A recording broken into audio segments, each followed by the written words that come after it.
সংস্কার আন্দোলন তখন দানা বেঁধে উঠছে। রাজপথে থমকে আছে অধিকার আদায়ের মিছিল।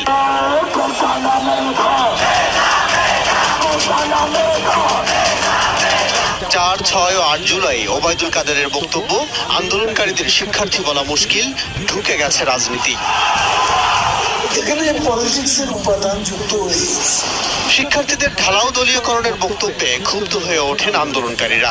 11 জুলাই বৈষম্য বিরোধীদের সাথে প্রথম সরাসরি সংঘর্ষ হয় আইন শৃঙ্খলা বাহিনীর।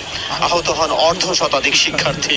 সচিবালয়ে তখনকার স্বরাষ্ট্রমন্ত্রী আসাদুজ্জামান খান কামাল বলেন, কোটা আন্দোলনকারীরা লিমিট ক্রস করছে, বসে থাকবে না পুলিশ। একটা লিমিট বোধহয় থাকে, তারা বোধহয় এগুলি ক্রস করে যাচ্ছে। তার এমন বক্তব্যের পরেই পুলিশ হয়ে ওঠে আরো মারমুখী। তখন বুকে পিঠে পতাকা নিয়ে রাজপথে শিক্ষার্থী হাজারে হাজার।